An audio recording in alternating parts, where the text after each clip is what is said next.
दोस्तों आज का हमारा टॉपिक है बुलियन अलजेब्रा। अब देखिए बुलियन अलजेब्रा क्या होता है। कोई भी नाम रखने के पीछे कोई तो कोई पर्पज होगा, इसे हम बुलियन अलजेब्रा आई क्यों कहते हैं। आखिर बुलियन अलजेब्रा का काम क्या होता है, कैसे काम करता है और इसके फाउंडर कौन थे, इसको बनाने का पर्पज क्या था, हम पूरे डीप से एनालिसिस करेंगे इसकी। सो दोस्तों पहले देखते हैं बुलियन अलजेब्रा। बुलियन अलजेब्रा का मतलब होता है हमारा, बुलियन का मतलब क्या होता है, तार्किक एक प्रकार से, यानी कि बुलियन अलजेब्रा का मतलब होता है हमारा तार्किक बीजगणित। बुलियन अलजेब्रा का मतलब क्या होता है हमारा, तार्किक बीजगणित होता है। तार्किक बीज गणित, बुलियन अलजेब्रा का मतलब होता है तार्किक बीजगणित। अब देखिए इसको बुलियन अलजेब्रा क्यों कहा जाता है। इसको बनाने का पर्पज ये था, जो बुलियन अलजेब्रा जो हमारा ये था थ्योरम, तो इसके जो फाउंडर थे हमारे जॉर्ज बुले थे। कौन थे इसके फाउंडर, जॉर्ज बुले थे। जॉर्ज बुले इसके फाउंडर कौन थे, जॉर्ज बुले थे।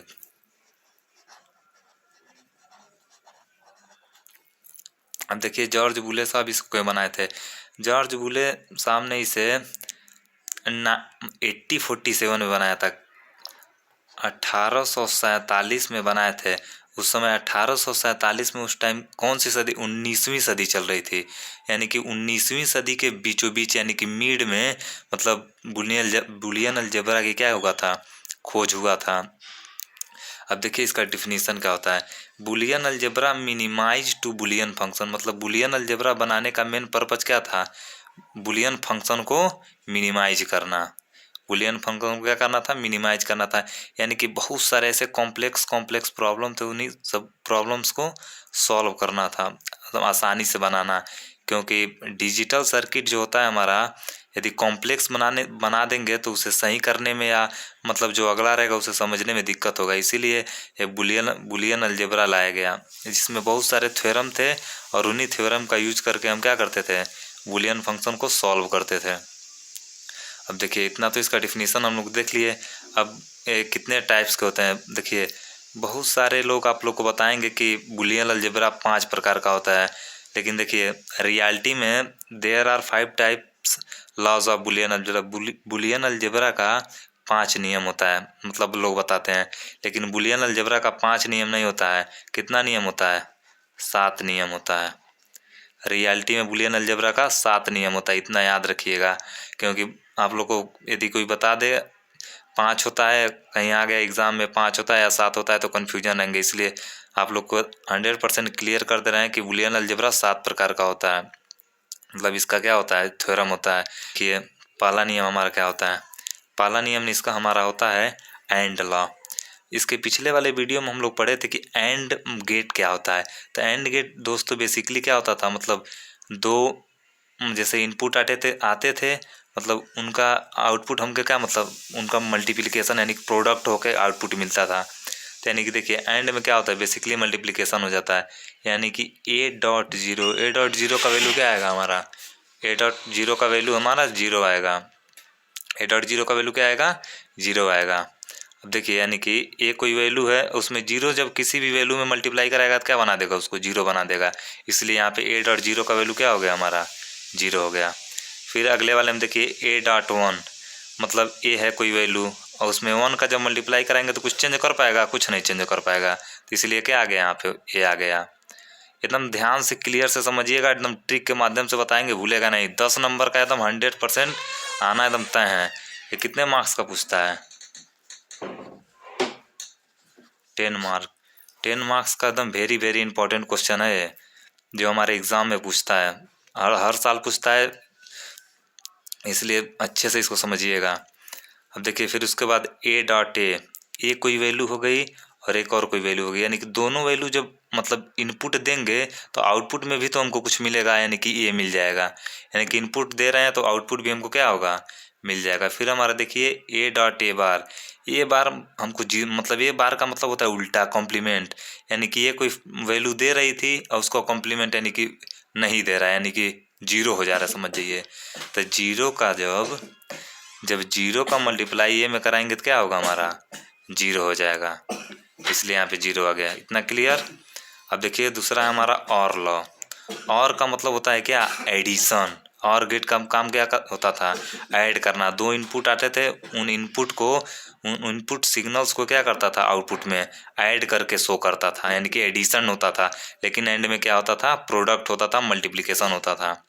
अब देखिए ए मतलब कोई सिग्नल आ रही है जिसमें आउटपुट हमें मिल रहा है, जीरो का मतलब लो, यानी कि आउटपुट मिल ही नहीं रहा है। यानी कि ए का जब जीरो में एडिशन करेंगे तो यही आएगा ना, इसलिए यहाँ पे ए लिख दिए हैं। अब देखिए ए का जब एडिशन 1 में होगा तो क्या आएगा हमारा 1, क्योंकि यहाँ पे भी सिग्नल कोई मिल रही है, यहाँ पे भी सिग्नल मिल रही है। तो जब दोनों आदमी सिग्नल देंगे तो सिग्नल तो मिलेगा ही ना, इसलिए यहाँ पे 1 हो गया है। अब देखिए ए प्लस ए, दोनों ए हैं, तो हमारा क्या हो जाएगा आउटपुट में, ए हो जाएगा। फिर ए है plus a bar, A plus a बार का भी वैल्यू क्या हमारा हो जाएगा, 1 आ जाएगा, क्योंकि बार का मतलब जीरो। तो जीरो जब ए में जाएगा तो क्या होगा, यानी कि ए प्लस ए बार है। देखिए यहाँ पे ए प्लस ए बार है। अब ए का मतलब कोई वैल्यू आउटपुट मिल रही है, ए बार का मतलब मिल रहा है, लेकिन जब बार लग गया तो उसका क्या हो गया है, कॉम्प्लीमेंट वैल्यू उल्टा जीरो हो गया है। तो जब जीरो का 1 में करेंगे तो 1 ही आएगा ना, इसलिए वहाँ पे 1 आ गया है। इतना क्लियर। देखिए एंड लॉ और लॉ सेम काम करते हैं, इतना क्लियर, एक जैसे होते हैं। यानी कि एंड में समझ जाइए गेट वाला ही काम हो गया। जैसे यदि जिनको गेट आता होगा वो अच्छे से इसको कर लेंगे। इसीलिए स्टार्टिंग में हम आप लोग को बेसिक लॉजिक गेट बताए थे, फिर यूनिवर्सल गेट बताए थे, फिर एक्सक्लूसिव गेट बताए थे।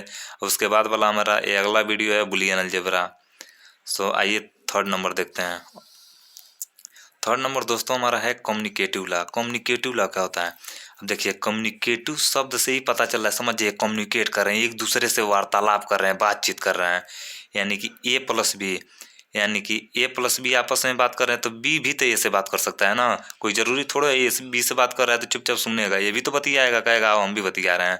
तो ए प्लस बी यहाँ बात कर रहे हैं तो बी प्लस ए यहाँ पे, यानी कि कम्युनिकेट हो रहा है एक दूसरे के मतलब तर्क वितर्क हो रहा है दूसरे में। इतना क्लियर। अब देखिए ए डॉट बी हो गया, तो ए डॉट बी को बी डॉट ए कर लीजिए। यदि ये नहीं अच्छे समझ में आया तो इसको ऐसा समझिए ट्रिक के माध्यम से, ए प्लस बी है तो ठीक इसका अपोजिट उल्टा कर दीजिए बी प्लस ए। इतना क्लियर। वैसे यहाँ पे ए डॉट बी है तो बी डॉट ए अपोजिट कर लीजिए। इसके बाद हमारा है फोर्थ नंबर। फोर्थ नंबर हमारा क्या है, एसोसिएटिव लॉ। एसोसिएट कर रहा है यानी कि जुड़ रहा है। एसोसिएट का मतलब जुड़ना, शामिल होना। एसोसिएट मतलब क्या होता है, शामिल होना, समझ जाइए। तो इस लॉ को फोर्थ नंबर एसोसिएटिव लॉ बोलते हैं। तो एसोसिएटिव लॉ में देखिए क्या होता है, ए प्लस ब्रैकेट में है बी प्लस सी। इतना क्लियर। अब देखिए ऐसे है तो हम इसको क्या लिख सकते हैं, ए प्लस बी लिख सकते हैं एक ब्रैकेट में, ए प्लस बी लिख लिए, फिर प्लस सी, यानी कि ए का एडिशन बी में फिर प्लस सी करिए, यानी कि सबको ब्रैकेट में खोल देंगे तो वही आएगा ना, ए प्लस बी प्लस सी। इसको भी खोलेंगे तो ए प्लस बी प्लस सी आएगा। तो वही एसोसिएट कर रहा है एक दूसरे में, यानी कि जुड़ रहा है, शामिल हो रहा है। वैसे यहाँ पे है A dot B dot C, यहाँ पे A dot B dot C है, यहाँ पे वही ब्रैकेट में क्या होगा, ए डॉट बी डॉट, अब ब्रैकेट के बाहर डॉट सी। यानी कि क्या हो रहा है, यानी कि इनको भी ब्रैकेट खोलेंगे, इनका भी ब्रैकेट खोलेंगे तो सेम वैल्यूज मिलेंगे। इसलिए इसको क्या बोलते हैं, एसोसिएटिव लॉ बोलते हैं। इसलिए हम आप लोग को बता दें नाम ये क्यों रखा जाता है, इसका पर्पज क्या होता है। जब तक आप लोग ये नहीं जानेंगे ना इसका पर्पज क्या होता है, बनाने के पीछे इसका मतलब क्या है, तब तक कुछ समझ में नहीं आएगा। क्योंकि वैसे तो कोई बता देगा, ओवरव्यू रटवा देगा, उसका मतलब कुछ नहीं है। इसलिए कॉन्सेप्ट क्लियर करके चलिए। हमारा अगला है डिस्ट्रीब्यूटिव लॉ।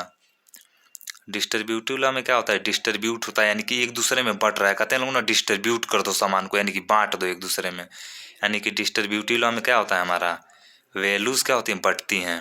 यानी कि ए डॉट है फिर बी प्लस सी, तब बढ़ रही है। अब देखिए यहाँ पे कैसे बढ़ रहा है, ए बी के साथ बट गया, ए बी के साथ बट गया, फिर यहाँ पे क्या हुआ, ए सी के साथ बट गया।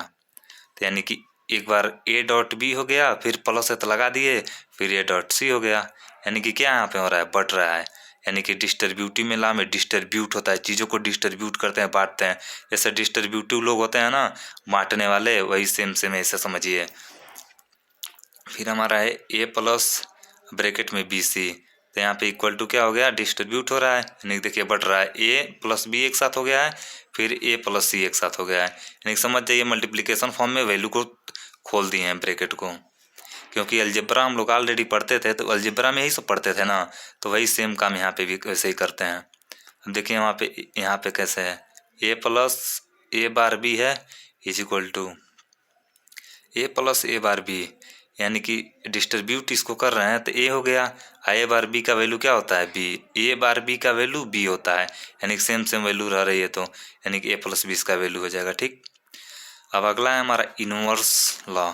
इनवर्स का मतलब होता है, जैसे मानिए यहाँ पे 1 लिख दिए, अब इसका इनवर्स क्या होगा, 1 पे पावर -1, ऐसे ही इनवर्स होता है ना। अब देखिए वैसे ही इनवर्स लॉ क्या होता है, इनवर्स लॉ में ए बार के ऊपर बार, एक यहाँ पे कॉन्सेप्ट आप लोग को बता रहे हैं हम, अच्छे से याद रखिएगा।